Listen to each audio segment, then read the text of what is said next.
हर कोई ऐसी छांव चाहता है जहां उसे ठंडक मिले, शांति और सुकून मिले। ये सब वहीं मिल सकते हैं जहां शांति के संदेश होते, सुकून के संदेश होते, मानव धर्म और मानव कर्म के संदेश होते। और ये संदेश केवल संत महात्मा फकीर देते हैं जो समदर्शी होते हैं, जो समस्त जीवों के अंदर उस प्रभु के अंश को देखते हैं।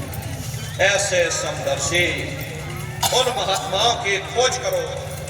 ये मत देखना कि महात्मा किस जाति के हैं, महात्मा किस बिरादरी के हैं।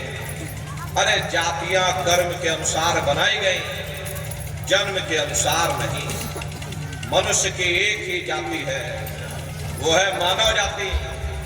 और इसी मानव जामे में बैठ करके हमें उस मालिक की भक्ति करनी है। प्रेमी भाई बहनों, सुपच जाति के भंगी थे। रैदास जी महाराज जाति के हरिजन थे और मीराबाई जाति की छत्रणी थी। अगर वे सब उस मालिक को प्राप्त कर सकते हैं तो आप भी उस मालिक को प्राप्त कर सकते हो। लेकिन बगैर महात्माओं के, बगैर गुरु के कोई भी जीव इस संसार समुद्र से ना कोई पार हुआ और ना ही कोई हो सकता। ये समुद्र ऐसा है जिसके ना इस किनारे का पता, न उस किनारे का पता। कोई नहीं जान सकता ये दुनिया कब बनी, कितनी बार प्रलय और महाप्रलय हो गई। लेकिन इतना जरूर मालूम है, जिस दिन से दुनिया बनी है हम लोग यहीं पर भटका खा रहे हैं। अगर इधर से हवा चली, नैया हमारी उधर चली गई और कहीं उधर से हवा चल गई, हमारी नैया डगमगाते हुए इधर चली गई। न जाने कितने युग और कल्प बीत गए, लेकिन हमारी ये जीवन की नैया आज तक इस भवसागर से किनारे नहीं लगी। इसलिए नर नारियों, सौभाग्य से वक्त का इतना बड़ा वरदान आपको मिला, ये मानव तन आपको मिल गया। न जाने किस महात्मा की दया हो गई, न जाने कौन से जन्म जन्मांतरों के शुभ पुण्य कर्मोदय हो गए जो आपको ये मनुष्य शरीर मिल गया। अरे अब की बार ये मौका तुमको मिल गया है। मिली नर देह तुमको, और बनाओ काज कुछ अपना। बचो मत या इस जग में, जानियो रैन का सपना। प्रेमी भाई बहनों, जैसे रात में हम लोग स्वप्न देखते हैं, हालांकि उस समय पर हमें स्वप्न सच मालूम पड़ता है, असली प्रतीत मालूम होता है। लेकिन जब हम लोग सुबह उठते हैं, जब हमारी आंखें खुलती हैं, तब हमें होश आता है, नहीं भाई हम तो स्वप्न देख रहे थे, ये सब भ्रम है। ठीक उसी प्रकार से ये दुनिया भी 10-20-100 साल का स्वप्न है। अब आप कहोगे हम जाग रहे हैं, परंतु प्रेमी भाई बहनों, ऐसा हरगिज नहीं है। जिस दिन मौत का वक्त आएगा, अरे हम लोग रोएंगे, हाय हाय करके चिल्लाएंगे कि हाय हमने सारी जिंदगी यूं ही स्वप्न में गुजार दी। जागने का समय तो अभी आया था, जो कुछ करना था अभी करना था। लेकिन प्रेमी भाई बहनों, अब पछताए होत क्या जब चिड़िया चुग गई खेत में। महात्मा प्रेम से जीवों को समझाते हैं कि भाई देह और गृह सब झूठा और भरम में काहे को खपना। ये घर बार हमारा अपना नहीं, अरे पराया देश है। ये सराय खाना है, ये मुसाफिर खाना है। ये शरीर भी तुम्हारा अपना नहीं, ये भी काल का पिंजरा है, किराए का मकान है, पराया मकान है। किसी को 40-50 साल के लिए मिला तो किसी को 80-90-100 साल के लिए मिल गया। जितने जितने श्वास उस मालिक ने बख्शे हैं, उसे भुगतने के बाद में हमें शरीर को यही छोड़ जाना। श्वास दुधारा नित्य ही जारी, एक दिन खाली चांद। प्रेमी भाई बहनों, एक तालाब पानी से चाहे कितना भी क्यों ना भरा हो, आप एक छोटी सी नाली काट कर खोल दीजिए, तालाब में छोटा सा छेद कर दीजिए, तो सारा पानी तालाब से बाहर निकल जाएगा। ठीक उसी प्रकार से तुम्हारा ये शरीर भी श्वासों का भंडार है, और जब तक श्वासों का भंडार जारी है, हम दुनिया के काम काज में फंसे हुए, दुनिया के कारोबार में हम आप उलझे हुए।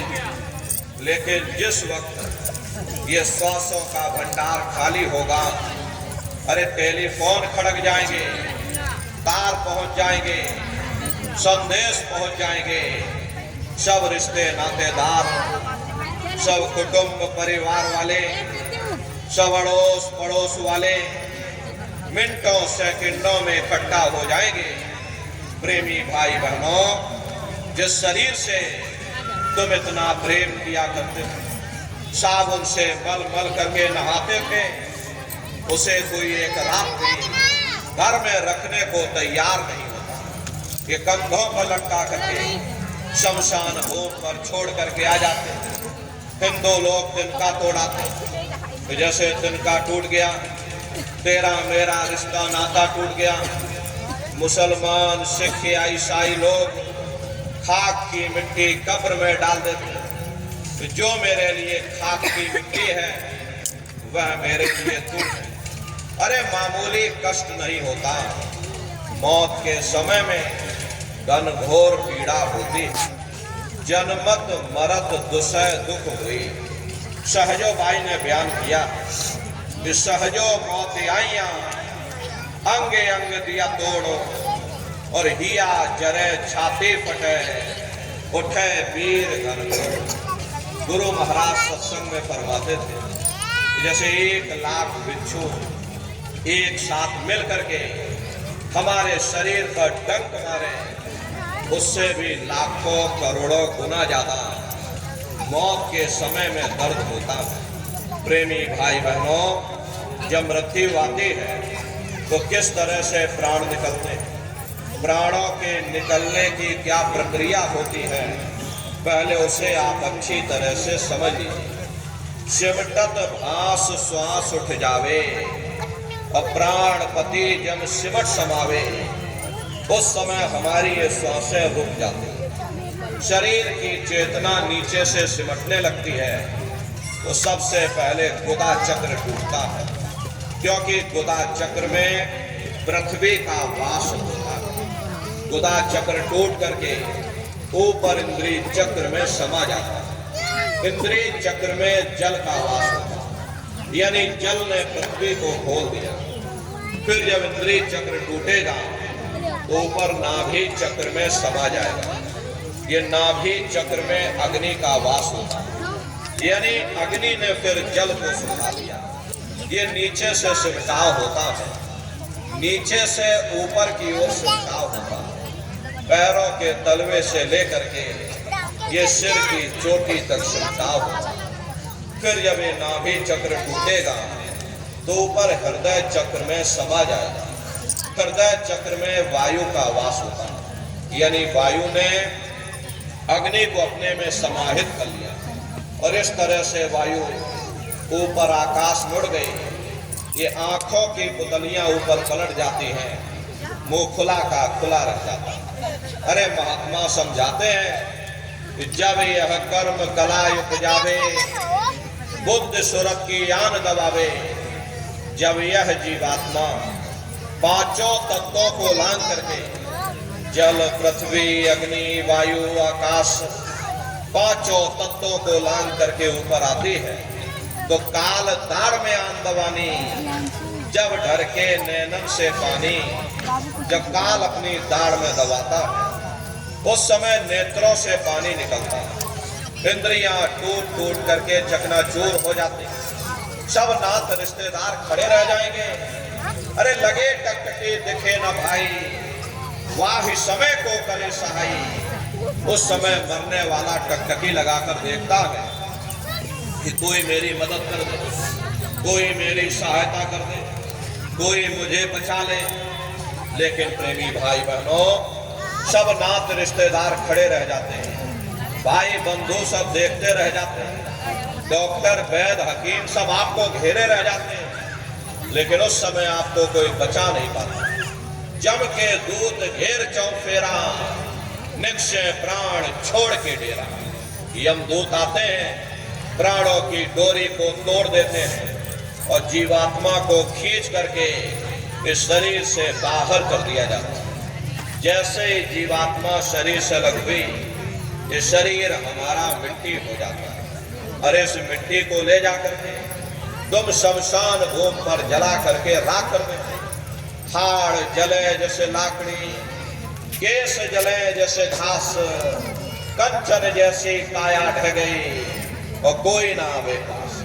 ये कहानी हमारी आपकी यही समाप्त हो गई। ये जात बिरादरी के रगड़े झगड़े, ये नाम, ये रुतबा, ये शानो शौकत, ये पद और प्रतिष्ठा, प्रेमी भाई बहनों, ये सब तुम्हारी यही समाप्त हो। लेकिन उधर देखो क्या तुम्हारी जीवात्मा को ले जाकर के ऊपर धर्मराज की कचहरी में पेश कर दिया जाता है।